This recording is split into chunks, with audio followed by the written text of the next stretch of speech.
আর আলোর পত্রিকা news channel studio থেকে আমি প্রজ্ঞা পারিজাত আছি আপনাদের সাথে কবিতায় কবি কালীচরণ সর্দারের কবিতা গাছের মতো বাঁচা।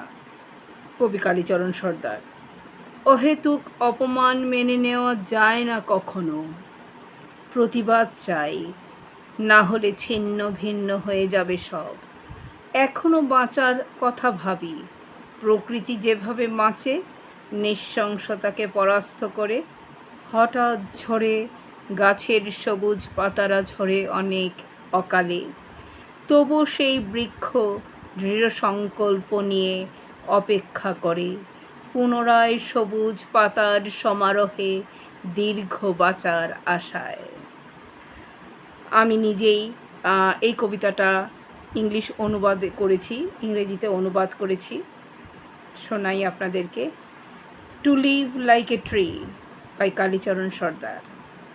Unjust humiliation can never be accepted. I demand protest, otherwise everything will be torn apart. I still think of living the way nature lives, defeating cruelty. Suddenly in a storm, trees' green leaves fall. Too early, too soon. Too early, too soon. Yet that same tree waits with unwavering resolve, hoping for a long life again, adorned once more in a gathering of green leaves. এবার কবিতাটা আমি আমার মতো করে একটু বিশ্লেষণ করে দেই। গাছের মতো বাঁচা নামটার মধ্যেই কবিতাটার পুরো শক্তি লুকিয়ে আছে। কালীচরণ সর্দারের এই লেখাটা অপমান আর প্রতিবাদের কথা বলতে বলতে হঠাৎ প্রকৃতির কাছে চলে যায়, আর সেখানে ঘাটা লাগে। কয়েকটা লাইন আলাদা করে ভাববার মতো। অহেতুক অপমান মেনে নেওয়া যায় না কখনো, প্রতিবাদ চাই। এখানে কোনো রাগ ঢাক নেই, সোজা কথা, দুর্বলতা নেই, আপোষ নেই। হঠাৎ ঝরে গাছের সবুজ পাতারা ঝরে অনেক অকালে। ঝড়ো মানে শুধু প্রকৃতির ঝড় নয়, জীবনের আঘাত, মানুষের নৃশংসতা সবই। পাতা ঝরা মানে ক্ষতি, হার। তবু সেই বৃক্ষ দৃঢ় সংকল্প নিয়ে অপেক্ষা করে। এই আসল জায়গা, ভেঙে না পড়ে, মরে না গিয়ে, শুধু অপেক্ষা, না, দৃঢ় সংকল্প নিয়ে অপেক্ষা মানে ভেতরের বিশ্বাস আছে যে আবার সবুজ আসবে। গাছ কাটা পড়লেও শেকড় থেকে যায়, ঝরে পাতা গেলেও গাছ মরে না। সে জানে ঋতু ফিরবে।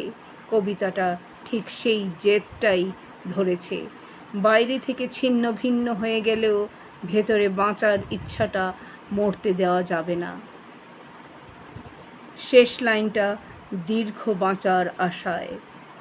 এখানে কোনো তাড়াহুড়া নেই, গাছের মতো ধীর স্থির হতে হবে, নিজের স্বার্থে বাঁচতে হবে।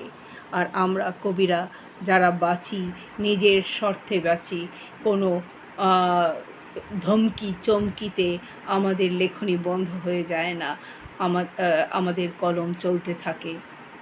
এটা সত্য কথা। এটা আমাদের ধীর স্থিরভাবে বাঁচতে, আমরাও চেষ্টা করি ধীর স্থিরভাবে বাঁচতে এবং প্রতিবাদ করতে।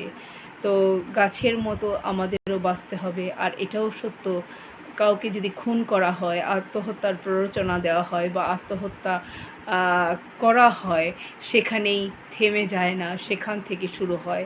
গাছের শেকড় থেকে যায়, গাছকে মেরে ফেলা যায়, কিন্তু গাছের শেকড়কে তো মারা যায় না, উপড়ে ফেলাও যায় না। তো এটা একটা বিশেষ দিক কবি কালীচরণ সর্দার আমাদেরকে তুলে ধরেছেন বা দর্শকদের জন্য তুলে ধরেছেন, আলোর পত্রিকা নিউজ চ্যানেলের দর্শকদের জন্য তুলে ধরেছেন। কারণ এমন কিছু থেকে যায় যেটার বিচার অবশ্যম্ভাবী হয়ে থাকে। নমস্কার, ধন্যবাদ, ভালোবাসা। আলোর পত্রিকা নিউজ চ্যানেল স্টুডিও থেকে আমি প্রজ্ঞা পারিজাত আছি কবি কালীচরণ সর্দারের কবিতায়। তো কবি কালীচরণ সর্দারকে বলবো আরও কবিতা লিখতে থাকুন, আরও কবিতা আমাদেরকে উপহার দিতে থাকুন। নমস্কার।